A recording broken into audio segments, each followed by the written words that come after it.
Alright guys, so here we are again. We're going to talk a little bit about political parties some more.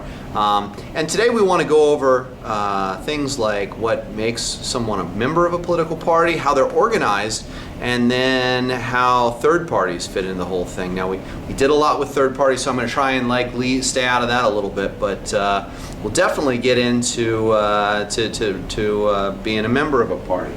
So we've got this system which is set up to have lots and lots of political parties, but really we've only got two, as we talked about.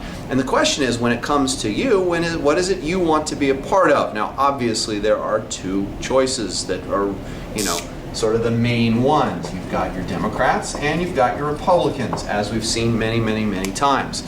And those Democrats and Republicans really don't have a membership criteria.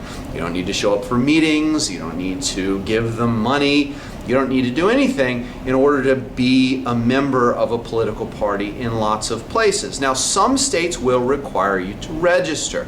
So I guess before I get into that, I should explain to you that parties exist, both of these exist on three levels. There's a national party, there are state parties, and of course there are 50 of those, and then there are any number of local parties which are out there.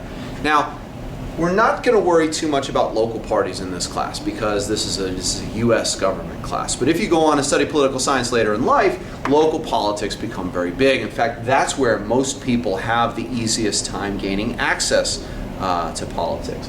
But it's those state parties that we're going to take a look at here, because within a state, within the states, each state party sets their own rules for their own state. And that sort of determines how you and I have to interact with that party. Some states are very rigid, some states are very open. The important thing to understand here is that all of this is very fragmented. In other words, these parties don't work sort of top down. The National Republican Party does not tell the state Republican parties what to do. And in fact, they might sometimes have interests which are completely at odds with one another. A national Republican strategy for the 2016 election might be to target those Hispanic voters that they couldn't get in 2012.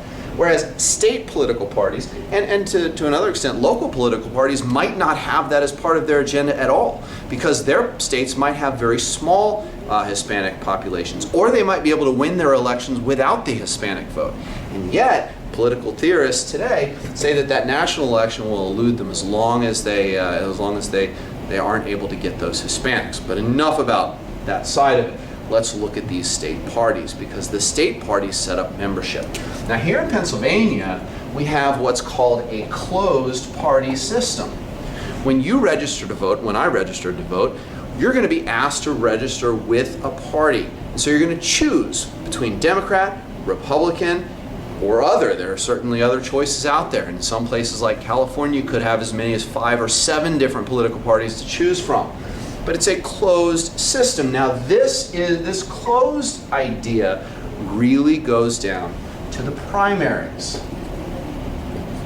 Primaries is something we're really going to cover in the next chapter, so I don't want to get too far into it, but I do want to make it clear that in a closed primary, you have to be a member of the party in order to vote in that primary. In other words, Democrats don't want to know what Republicans think when it comes to getting a Democratic candidate. They just don't want to know. Nor do they really want to know what independents think. In an open system, like California has an open system, you're going to let anyone vote in any primary. And that's going to be sort of a much more open and loose thing. And so when you register with your party, that gets you a member, but you can change membership of a party without without formally registering with it. I can say that I'm a Republican one day and a Democrat the next, and for all intents and purposes, I've changed my party. And this is important because these days more and more people are declaring themselves, or at least calling themselves, independent. And independent, while we have quote-unquote independent parties, doesn't mean that you're completely independent. What it means is that you want to be a free thinker. You want to split your ticket maybe. Sometimes you want to vote for Democrats, sometimes Republicans, and maybe even on the same ballot, you're going to do different things. And that's a very important concept, because that ticket splitting is a major phenomenon that's really happened recently. It wasn't a huge part of politics before that. So anyway, that's really what the parties are all about and what party membership is all about. Now, when it comes to elections, I want to make a very clear point on this, because this is something the AP exam is certainly, almost certainly, going to ask you about. And that's the idea of critical elections. Generally speaking, people will vote for the same party over and over and over. And if we look at demographics, the same groups of people will tend to vote for the same parties over and over, election in and election out. And sometimes those parties can count on that vote. Now, critical elections are defined as those elections where we have sort of a realignment of groups.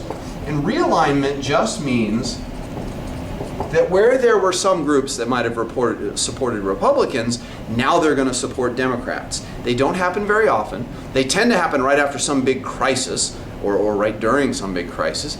But they're only critical elections if that realignment is permanent. Now, after the 2008 election, people are starting to ask, hey, is this a critical election? We saw lots of people voting for Democrats that hadn't voted for Democrats before. And the question is that simply a result of the Obama factor, or is that something that's going to continue on and continue on? Well, probably we won't know the answer to that for a number of years now. But it is important to know that that's still out there, and that might have proven to be a critical election in American history. Now, I'm going to shift for a minute and talk to you about third parties real quickly. Because whereas we've talked a lot about Democrats and Republicans, those third parties are out there for a reason. And I guess really two questions that we have to ask are, what are they? And why do they exist? Or why are they important? Well, as I've told you in class, let's just go over this one more time. There's really four types of third parties. Number one, and probably the most common type of third party, is the ideological party. All right? Now, this is a party that has a clear ideology for America. Something like a communist party, a socialist party, or something like that, says we've got to completely change the way we do things. They're very common, and there are lots of them out there. The second the second type is a single issue party. And single issue parties are very easy to understand because they care about a single issue. You know, it's just one thing, it's driving at them. For years now, the Prohibition Party's been around. They're continuing to tell us that Prohibition was a good idea and that alcohol should be outlawed. They're not really Republican, they're not really Democrat, but they care about one thing.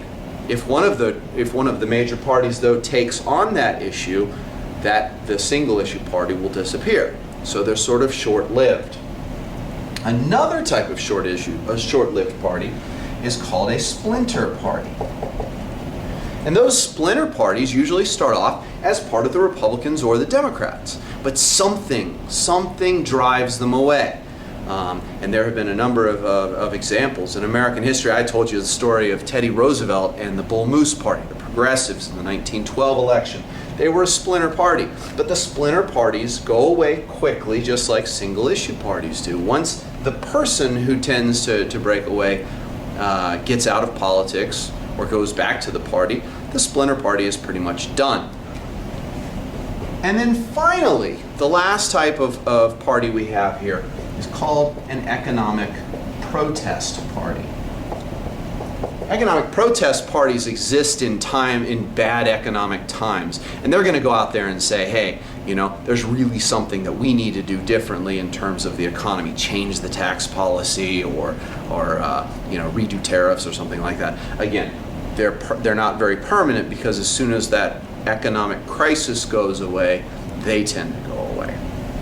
So now that we know what they are, the question is, why do they exist? Well, I want to say the most important reason that they exist is they're a good outlet. It prevents revolution. These people have a place to go. They have a place to express their views. They have people who can be like-minded individuals, but they don't have to take to the streets with arms. And that's probably a good thing, I'm thinking, you know? We don't have to worry about a building blowing up because the American Nazi parties don't have the ability to set up their own party. You know, any party could certainly go there. So why? There's an outlet. The other why is that they can be sort of policy what do I want to say, explorers, I guess. In other words, they can go out there and they can advocate for policies that maybe the Republicans and the Democrats just can't do it.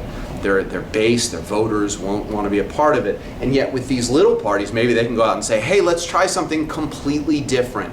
And let's put it out there in front of the American people and see if it works. If it does, guess what? The Republicans and the Democrats take it on.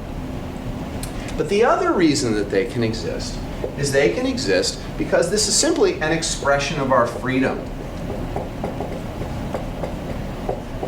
The First Amendment guarantees us the freedom of speech and the freedom of assembly.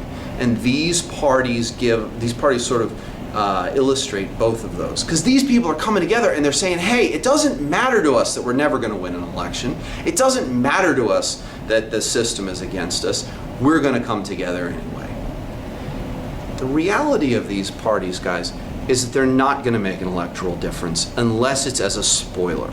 And as a spoiler, what they can do is they can take away votes from one of the two major parties and thus throw an election.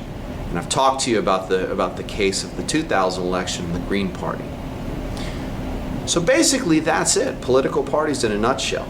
I hope this has really helped, and I hope you guys are getting ready for tomorrow's test. Have a great day.